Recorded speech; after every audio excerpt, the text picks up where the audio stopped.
boleh, kasih di Kemenang boleh, kami di distrik boleh dan boleh, tidak perlu dipermasalahkan lagi. Itu mau jadi calon ketua pergub siapa, kami boleh.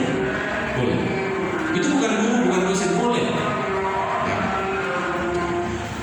Ini di pusat ada dewan penasehat, ada dewan pakar, ada dewan kehormatan. Dewan kehormatan hanya ada di pusat. Dewan kehormatan hanya ada di pusat. Di level pimpinan wilayah sampai pimpinan nanti tidak ada dewan kehormatan. Di pusat ada wakil ketua umum, ada para ketua, ada departemen, ada anggota, bendahara umum, bendahara, sekretaris umum, sekretaris. Ya, jadi di pusat tidak ada wakil ketua. Di pusat yang ada wakil ketua umum, baru para ketua. Tiga bentuk kedisiplinan menghukum kohesi dan koherensi organisasi. Disiplin norma, disiplin aturan, patuh pada PDPRT, patuh pada peraturan organisasi. Disiplin agenda, tentu pergub punya agenda kerja. Agenda kerja PC adalah pengejawantahan dari agenda kerja PW. Agenda kerja PW adalah pengejawantahan dari agenda PP. Di PP itu ada forum tertinggi untuk mengimplementasikan program kerja, namanya Rakernas. Kalau di PW namanya Raker Will. Kalau di PC namanya Rakerca. Ya. Disiplin kepemimpinan, siapa pemimpinnya? Gus Hasan, ya sudah, ikuti Gus Hasan, karena pemimpinnya beliau. Tiga jenis validitas dalam mewujudkan kohesi, validitas personalia atau pengurus. Ada pengurusnya, ada job description-nya. Validitas proses dengan disiplin norma baik tertulis maupun tidak tertulis. Validitas administrasi, ada surat menyurat, ada keadministrasian dan lain sebagainya. Pedoman dan landasan dari pergub adalah PDPRT, PD dijabarkan oleh PRT, dijabarkan oleh PO, peraturan organisasi. Kita punya visi pergub, dijabarkan oleh misi, kita punya program kerja. Kita lihat visinya, mewujudkan keunggulan kompetitif pendidik, nahdlatul ulama dan khidmat kebangsaan dan kecendekiawan untuk mewujudkan cita-cita kemerdekaan Indonesia. Diputuskan pada Rakernas 2022 di Aceh Mojokerto. Ini misinya, mewujudkan cita-cita kemerdekaan Indonesia dan sukses sampai mewujudkan kesejahteraan. Misi dijabarkan oleh program kerja. PW dan PC serta PHC serta pengurus ranting ini loh yang dijabarkan. Wajib PKGN ini sudah ikuti wajib PKGN. Tidak bisa jadi pengurus harian di PHC dan di PC kalau tidak ikut PKGN. Ya, wajib PKGN sudah ini wajib. Lailatul Istimewa wajib.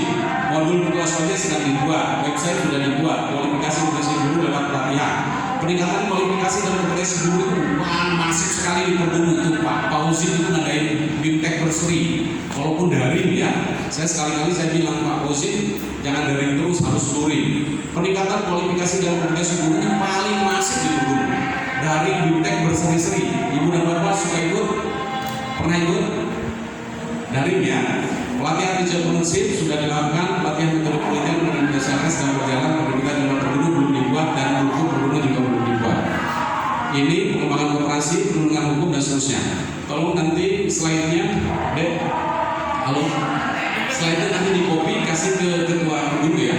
Slide-nya nanti di copy karena itu masih di flashdisk. 17 ini implementasikan oleh PC dan PHC, oleh PW dan PC PHC. Wujud kohesi, taat dan patuh terhadap PDPRT, memahami dalam organisasi, memahami misi-misi, melaksanakan program kerja, capaian bidang peningkatan kompetensi guru, bimtek berseri setiap bulan, peningkatan kualifikasi, bidang kaderisasi, PKGNU di seluruh PW, BC, bidang pembinaan kelas wajib dan istimewa. Nah ini semuanya. Ini pergub diperkuat dengan pergub itu punya dua bos dalam tanda kutip, dua pimpinan. Satu, pergub sebagai organisasi profesi harus tunduk dan patuh terhadap hukum organisasi profesi lewat Kemenkumham. Pergub sebagai bagian dari MUI harus tunduk dan patuh kepada PBN sebagai organisasi. Ibu dan Bapak, ini Romo Yeni Kolahya mengatakan di semua tingkatan pengurus NU termasuk lembaga dan badan terwujud ketertiban organisasi dengan ketertiban raihan negara memang akan berhasil dalam waktu disingkat. Ketertiban organisasi terwujud dalam Samina Ma'atum ya. Kemudian ketua umum jadikan NU organisasi yang koheren, terpadu, serasi. Buya Asep bilang 4 pilar pergub yaitu pergub harus mampu melahirkan ulama besar, melahirkan pemimpin dunia, bangsa yang menegakkan keadilan, melahirkan pemerintahan yang dan seterusnya. PDPRT menurut beliau teramat sangat penting sebagai landasan kebijakan dan perubahan berorganisasi. Sekjen Gus Haris mengatakan PDPRT bukan saja untuk dipahami, tetapi untuk diimplementasikan oleh seluruh pengurus dan anggota Perbunu. Baik di Prof. Melasa dan Pak Prof. Oja. Saya pikir itu saja. Saya mau diskusi banyak. Ibu dan Bapak silakan bertanya karena ini ruangnya bertanya. Cukup ya Gus ya?